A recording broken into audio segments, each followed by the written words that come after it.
For those of you who were here in the last talk, we're going to talk a little bit about those psychotic monkeys he was referencing when we talk about aggression and bad behaviors and what makes a community productive and healthy versus we've all seen those bad behaviors, right? Read the freaking manual and why don't you just Google it?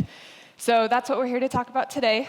I've had a lot of conversations lately about the intersection of these two disciplines.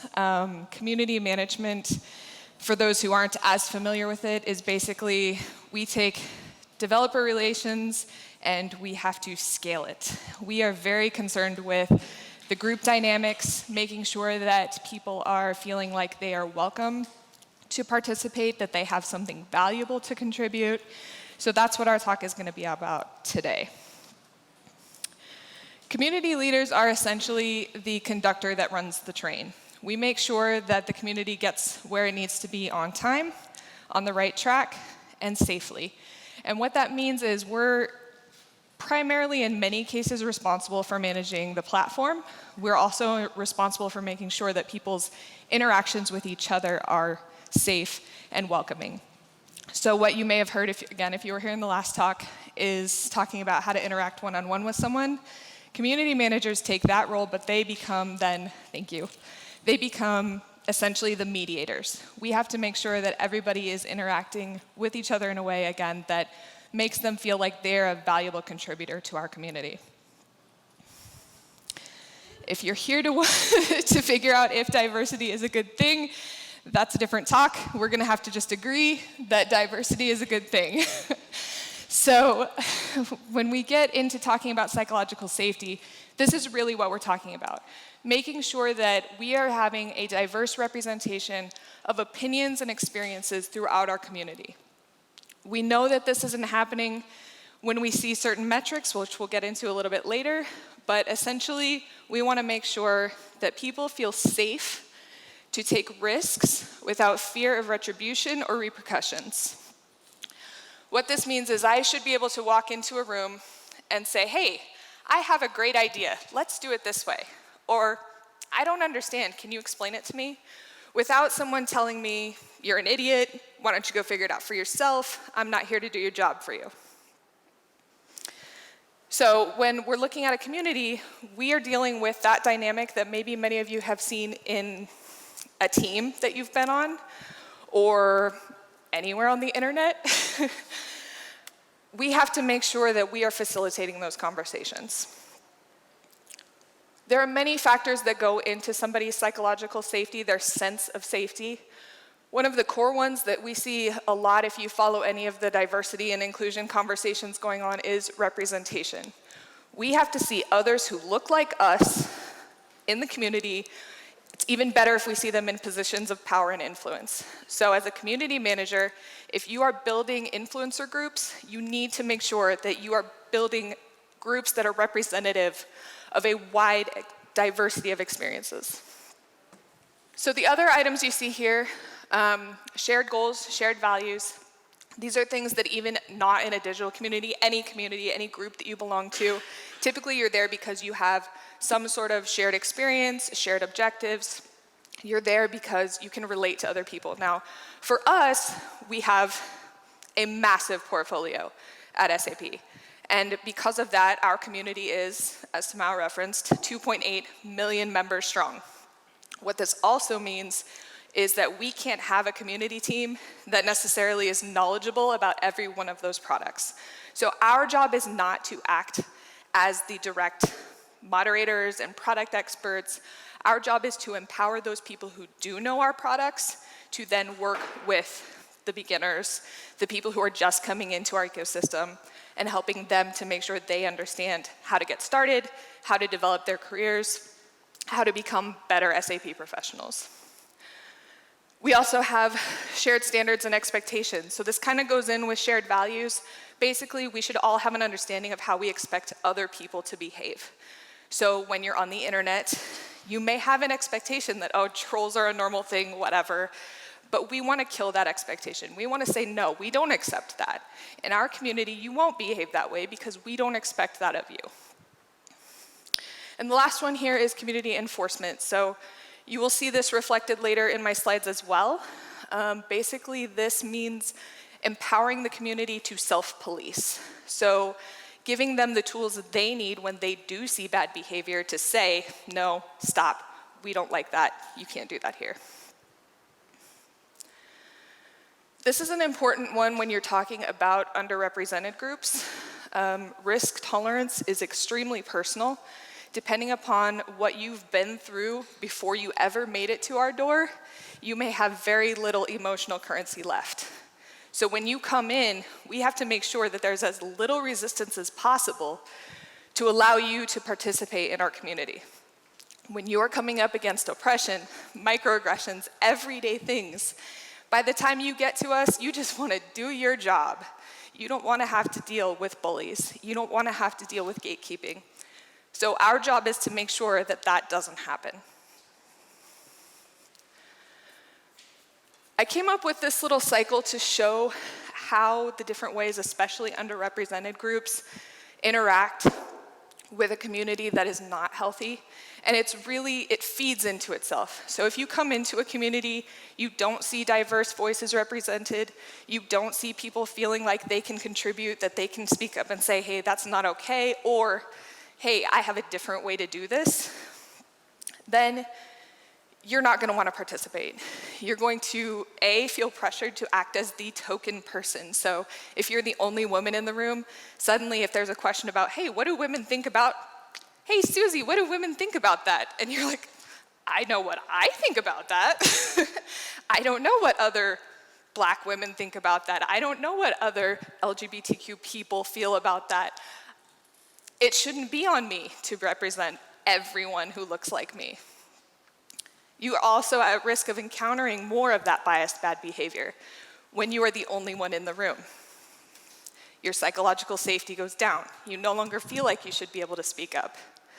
Your participation goes down, and here we are back again.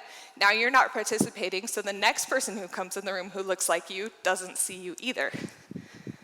So you can see that this all feeds into itself. We have a lot of opportunities here as people speaking in our developer communities to break these cycles. I did want to add a point in here. Diversity is not the same as inclusion. So I know those things get paired together a lot. When we talk about inclusion, it means you have to actually make the effort. Go out there, say, hey, we want you here. There's a space for you here. Come join us. I also want to point out that the psychotic monkeys are not necessarily psychotic monkeys. Really, what we're looking at is bad behaviors. And when we get into a place where people have been socialized to act a certain way, to believe certain things about different people, when they have been living in internet culture forever and they're sitting anonymously behind their computers, these things add up. And eventually they start believing that certain bad behaviors are okay, that it's acceptable to take out their emotions on others. This is what we have to address. So as community managers, again, we're looking at people. We have whole people that have a lot of complex emotions and experiences that have developed into a series of bad behavior. I mentioned we'd talk a little bit about metrics. So there is a way for you to assess how healthy your community is today. We want to look at your demographic representation. Given data privacy issues, and I was also very instrumental in implementing our GDPR work, so I'm very sensitive to this. You may or may not have demographic information, or you may have a limited amount, and there are arguments to be had about the safety and ethics of gathering this information, but if you do have it, take a look at it, see what it is that's popping up that you're going, hey, this is really strange. We have a whole lot of these people and not very many of these people, but we know they're out there in our community.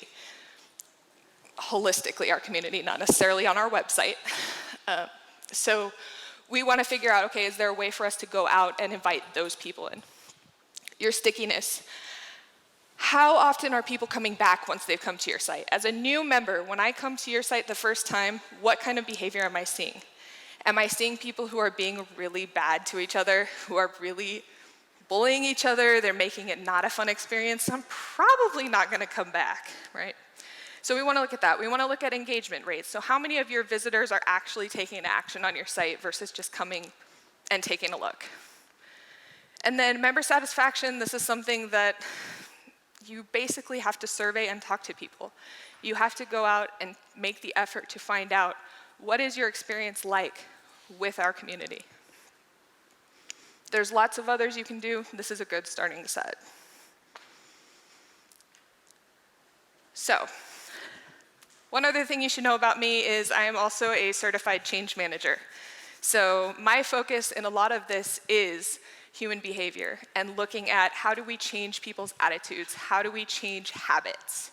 Because a lot of the bad behaviors that we see on the internet are bad habits. When your first response is to go LOL noob at somebody because they've asked some question that you've heard 100 times, you would never do that in person, right?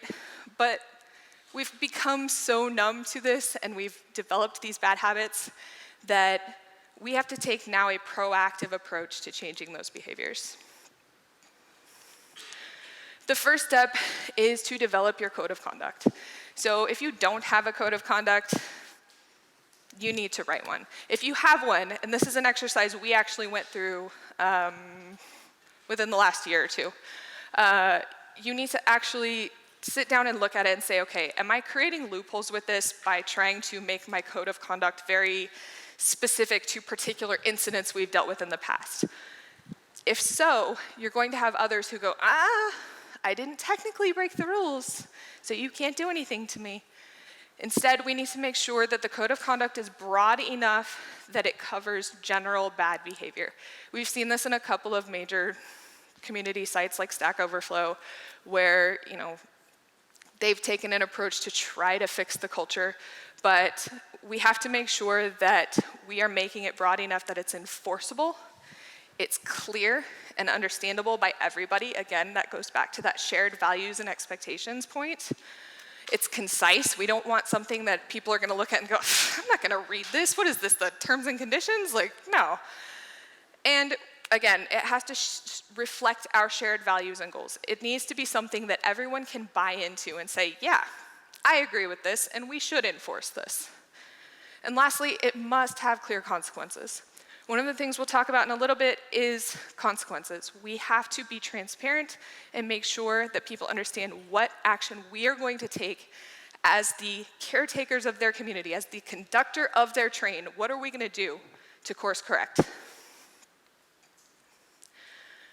So the first thing we need to talk about when we're looking at adjusting behaviors is what kinds of things motivate your community members.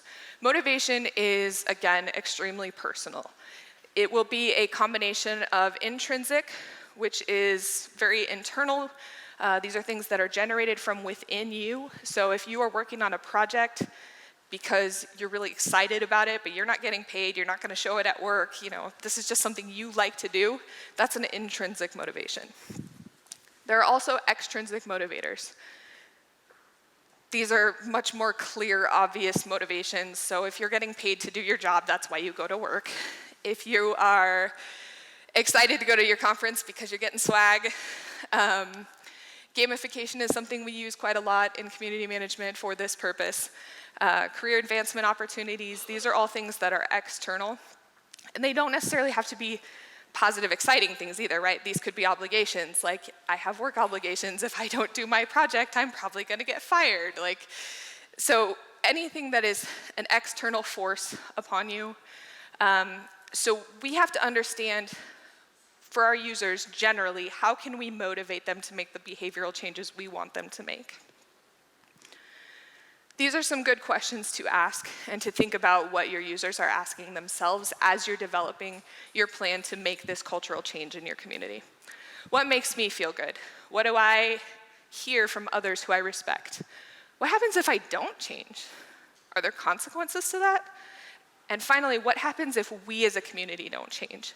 What are the consequences to others within our community or potential members of our community if we don't make this change? This is where your influencers come in. So theoretically, every community has a couple of different tiers of contributors, of members who participate in different ways. So you're going to have the broadest level is going to be your lurkers. These are people who just consume content. They're not really there to generate stuff. They might be looking through and finding answers to their questions and moving on with their day. The smallest group and the most powerful group that you have to get on your side is your influencers. So when we talk about a community like Stack Overflow that has had some cultural issues in the past, one of the things that I've personally observed and think that they have an opportunity in is utilizing influencers more to drive their message. We have a couple of influencer groups within our community. We have also gone through and actually culled some of the detractors from our influencer groups. You have to be very wise about who you're choosing to carry your message forward. You want to identify the people who are going to be your champions. They don't have to follow without question, but they ultimately, at the end of the day, have to be there for the benefit of the community. This is also when we get into that self-policing, right? So if you have influencers out there, you have your high-level moderators, your people who have a bajillion gamification points, or however it is that you decide to organize and rank your community. If those people are out there saying no, you don't respond to somebody like that, we don't treat people like that, we don't do that here, then all of that trickles down and the rest of your members start to fall in line and they go, oh, that's right, we wrote that code of conduct. I guess we're actually doing that. So this is really, really a critical component of making this change for your community. Now we'll get a little bit into your user interface.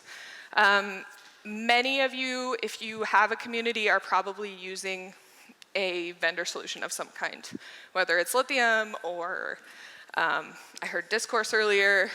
We actually have our own combination of Answer Hub and WordPress implemented, so we have a lot of control over what UI elements make it into our community. These are really critical for the self-policing aspect. So for the community to actually enforce what is happening, what they're seeing, and again, there's 6 of us on our team, and there's 2.8 million users, so there's a lot of activity that we don't see. We have to give them the tools. It starts with what we can control, right? So if we have a list of terms that we know is just being used to hurt and torture people, we can certainly set that up as a blacklist and say, we don't use those. But we can also give them several different options for controlling their experience and for setting expectations within the community. So reporting this content is a big deal. You need to be able to say, hey, I found this thing, somebody needs to take a look at it. I feel like it doesn't really align with our values. It doesn't really match our code of conduct. Muting and blocking this user gives somebody personal control over their own experience. And I skipped one on purpose, I'll come back to that one. Report this user allows the community as a whole to come together and say, hey, this person is really not acting in a way that's beneficial to our community. We need to do something about that. So that's on your moderation. You know, what do you do with that?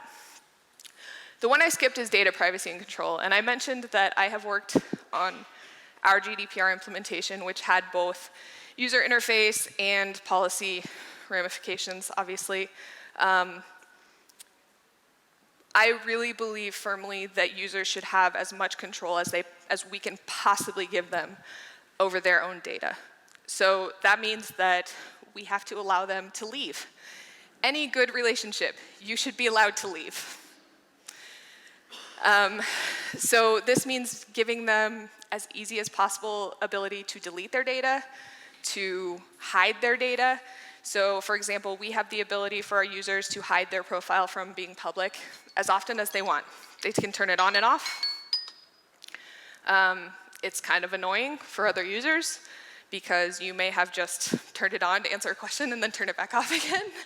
But To us, it was more important for our users to have that control over their data, over their exposure to the community and to other users. And again, these are safety issues in the end. And lastly, so I briefly mentioned moderation policies, and I mentioned earlier also transparency. So to tie this all together, you really have to show how you're going to enforce these things, right? You have a code of conduct, here's what we're gonna do about it if you don't follow it. And one of the things that I've learned actually from other community professionals is the value of reporting on what you've actually done. So what issues have been reported, what did we do about it? And it doesn't have to be, you know, so-and-so said this about so-and-so, but more, we've had 5 issues with bullying, here's the actions that we took. So in summary, psychological safety is really critical to building a diverse and inclusive community. Cultural change is a process. You will lose people along the way. There will be people who are unwilling or unable to change, and that's okay. In the end, you're going to be left with the people who are there for the benefit of your other members. Choose your influencers wisely. They will carry forward your message or they will destroy it. And lastly, risk tolerance is deeply personal, so be aware of that as you are building out your policy, as you are building out your change effort, and ultimately, you will hopefully come out with a safer community. Thank you.